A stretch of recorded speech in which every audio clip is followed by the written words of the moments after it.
mengubatinya dengan cara ilmu, iaitu dengan kita menyedari bahawa hakikat dunia ini, segala yang kita miliki di dunia ini, sama ada berupa harta ataupun kedudukan, semuanya akan tamat, akan berakhir dengan kebinasaan. Jadi yang kekal abadi hanyalah akhirat, dan kehidupan akhirat menuntut kita untuk menjadi orang yang bersih daripada riak, sum'ah, ujub, bersih daripada segala jenis penyakit hati, termasuklah cintakan kedudukan yang melampau-lampau, sehingga kan kita segala perilaku kita hanyalah semata-mata untuk menarik perhatian orang lain. Kerana cintakan kedudukan ini maknanya adalah kita ingin memiliki ruang dalam hati manusia. Sebagaimana kita cintakan harta, iaitu memiliki benda di atas muka dunia ini, cintakan kedudukan pula adalah ingin memiliki hati dan memiliki ruang dalam hati manusia. Dalam pengertian lain, kita inginkan perhatian hati manusia kepada orang lain dan kepada diri kita sendiri, jadi menyebabkan segala perbuatan kita, termasuk ibadat, kita tidak lagi melakukannya kerana Allah, tapi kita melakukannya kerana manusia. Hari ini Imam Al-Ghazali rahimahullah akan mengajar kita bagaimana untuk mengubati penyakit cintakan pangkat dan juga kedudukan ini secara amali, melalui amali. Maka kata dia, sedangkan dari segi amal, ini terapi dari segi amali, ialah dengan menjatuhkan kedudukan dari hati makhluk, menjatuhkan kedudukan kita dari perhatian ataupun dari hati makhluk dengan melakukan perbuatan-perbuatan yang dicela oleh makhluk. Tapi selepas ini dia akan sebut, maknanya tarik ini tidak boleh lah. Kita orang Islam tak boleh melakukan perbuatan yang jelek semata-mata kita ingin dicela oleh orang lain supaya orang tidak memberi perhatian pada kita. Baliknya kita kena ambil jalan yang harus, dengan kaedah atau cara yang harus. Menjatuhkan kedudukan dari hati makhluk dengan melakukan perbuatan-perbuatan dicela sehingga jatuh martabatnya di mata makhluk dan meninggalkan lazatnya penerimaan. Mana hilang daripada hati kita kelazatan yang kita rasai daripada penerimaan orang pada kita. Kemudian merindukan ketidakmasyhuran. Maknanya kita menginginkan ketidakmasyhuran. Dalam bahasa Arab disebut al-khumul. Al-khumul. Maknanya khumul ni makna tidak. Kita hidup ni tanpa ada perasaan ingin gah, dia panggil. Penolakan makhluk. Merindukan penolakan makhluk dan hanya redha dengan penerimaan dari Allah. Maka hal ini, maka sebenarnya diterjemah namun hal ini tidak dibolehkan bagi orang yang menjadi panutan.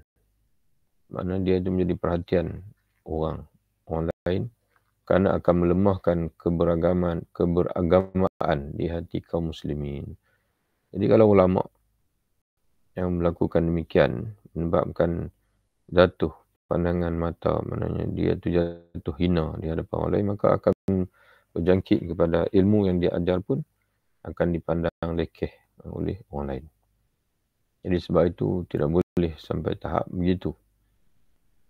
Sedangkan bagi orang yang tidak menjadi panutan pula, kata dia, maka ia tidak boleh melakukan larangan demi hal tersebut.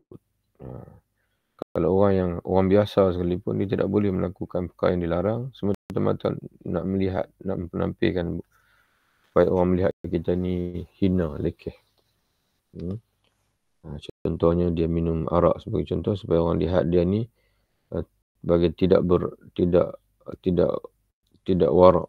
Jadi orang pun tak pandang dia tinggi.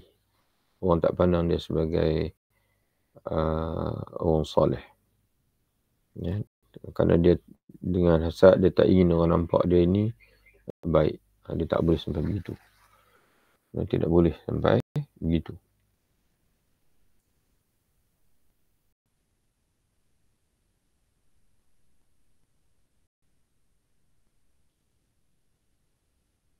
Sedangkan bagi orang yang tidak menjadi panutan sekalipun, maka ia tidak boleh melakukan larangan demi hal tersebut. Ia semata-mata untuk menampilkan, memperlihatkan bahawa dirinya itu tidak ada nilai. Tetapi ia harus melakukan hal-hal mubah yang dapat menjatuhkan martabatnya di sisi manusia. Tapi kalau dia lakukan benda yang mubah, boleh, kata dia. Contoh, dia bagi contoh. Sebagaimana diriwayatkan bahawa sebahagian raja mendatangi sebahagian orang yang zuhud. Mana ada raja, dia datang majlis orang yang zuhud. Ketika mengetahui kedatangan sang raja, orang yang zuhud itu meminta makanan dan lalapan. Wallahualam apa maksud lalapan, tapi dalam kitabnya ta'aman wa baqlan. Baqlan ni adalah sayur-sayuran. Wa akhadha ya'kul bisyarahin. Lalu dia makan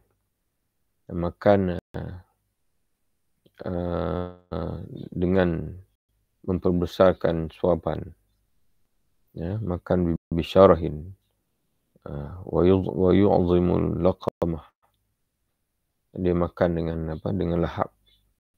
Ya, dan membesarkan suapan. Mana tak nampak macam orang zuhud lah. Ketika sang raja melihatnya, martabat orang yang zuhud itu jatuh di matanya. Dan ia raja berpaling. Lalu orang yang zuhud itu berkata, segala puji bagi Allah yang telah malingkan dirimu dariku. Jadi tujuan itu adalah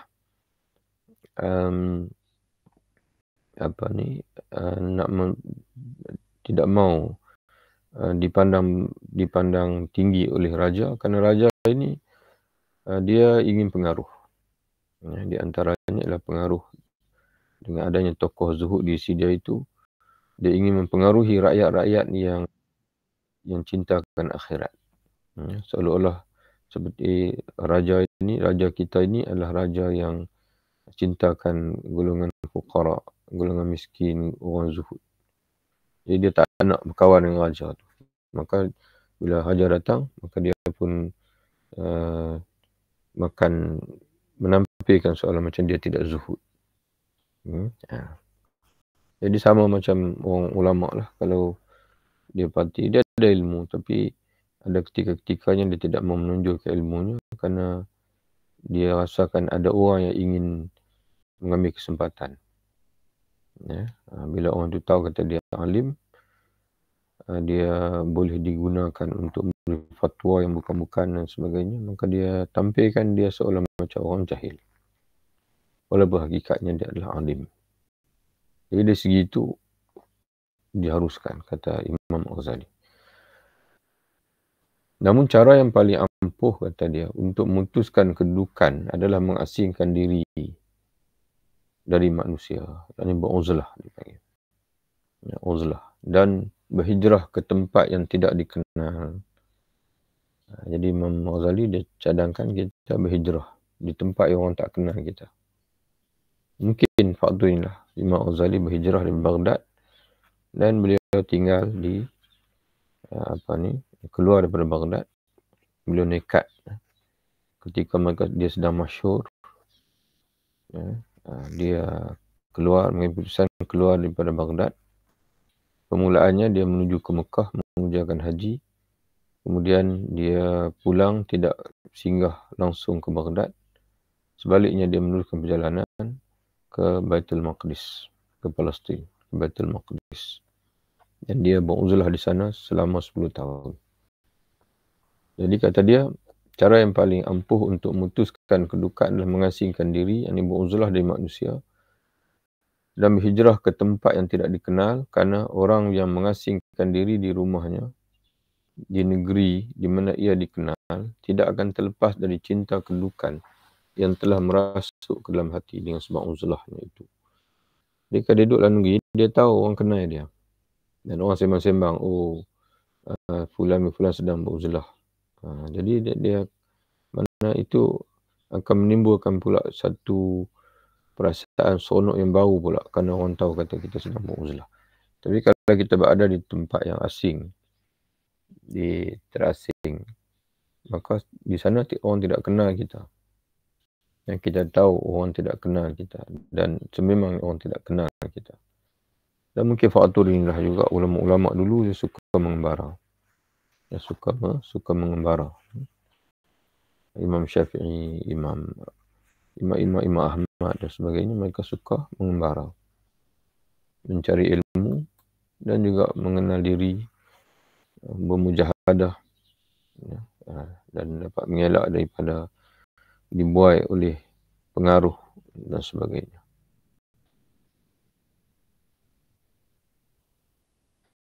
Sebab mungkin ia mengira, manakala dia berada dalam negeri, beruzlah dalam negeri, ia akan mengira tidak menyintai kedudukan tersebut, padahal ia sebenarnya terpedaya. Jiwanya menjadi tenang kerana ia telah mendapat tujuannya. Kerana memang orang kenali dia. Walaupun dia beruzlah, tapi orang telah pun mengenalinya dengan ketinggian dan sebagainya.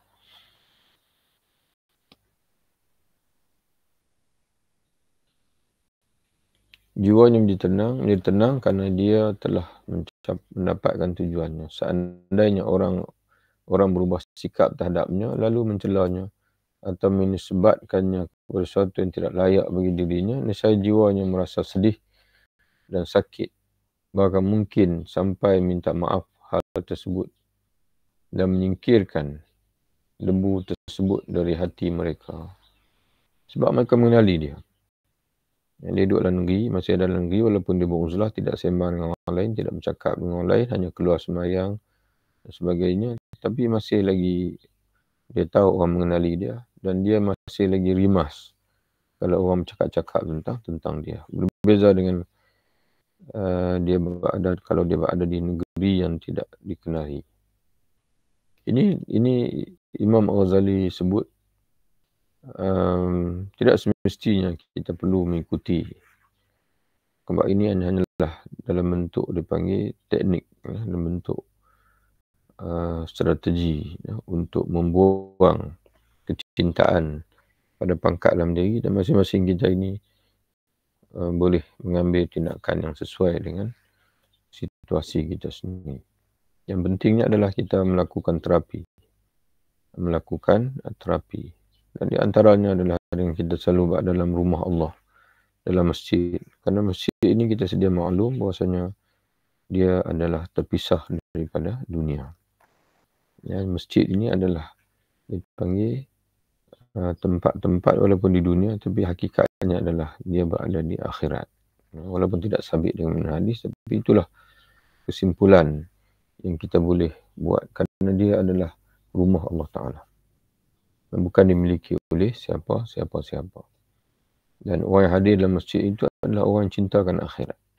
Dibuktikan oleh hadis Nabi SAW. Orang yang beriman. Orang yang hadir ke masjid itu telah disahkan oleh Nabi sebagai orang yang mukmin, orang yang beriman. Idza ra'aitum rajulan ya'tadul masjid fashhadu lahu bil iman. Jika kau melihat seorang lelaki yang senantiasa dengan masjid, maka bersaksikanlah untuknya dengan keimanan. Orang yang keluar ke masjid pagi dan petang, maka dia membina persinggahan dan persiapan untuknya di akhirat pada setiap kali dia keluar itu. Jadi kita beruzlah di masjid, senantiasa di masjid, beriktikaf dan sebagainya.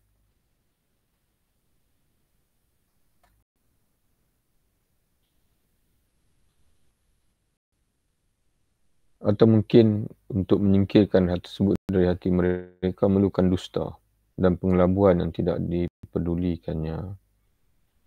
Dengan demikian, jelas bahawa dia masih memintai kedudukan dan martabat. Jadi dengan perasaan-perasaan tadi, walaupun dia beruzlah dan dia berada dalam negeri dengan perasaan-perasaan tadi, maka sebenarnya dia belum lagi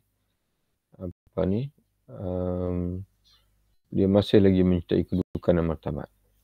kedudukan dan martabat itu belum hilang daripada hatinya, walaupun dia sedang beruzlah. Barang siapa yang mintai martabat dan kedudukan, maka dia seperti orang yang menyintai harta, bahkan lebih buruk darinya. Kerana sebagaimana disebut oleh Imam Ghazali sebelum ini, sebenarnya mencari kedudukan dan pangkat ini tidak ada beza dengan mencari harta, iaitu mencari pemilikan. Ingin memiliki, dia panggil. Kalau harta ingin memiliki emas, perak. Adapun kedudukan pula sebenarnya kita ingin memiliki hati manusia atau ruang dalam hati, ruang hati manusia. Jadi kita perlu bayarlah. Kita perlu membayar. Dan ada kalanya kita membayar dengan sesuatu yang sangat bernilai, iaitu akhirat. Ada orang membayar akhirat untuk memiliki dunia, sehingga dia sibuk dengan dunia dan dia menggadaikan akhirat. Dan begitu juga kita untuk membeli hati manusia, ada orang sanggup beri rasuah, ada orang sanggup bermuka-muka, tidak bercakap benar, semata-mata ingin meraihkan masyarakat setempat, lalu dia mengeluarkan statement-statement yang bercanggah dengan syariat, semata-mata untuk membeli perhatian orang pada dia. Dan ini perlu menjadi peringatan kepada pemimpin-pemimpin.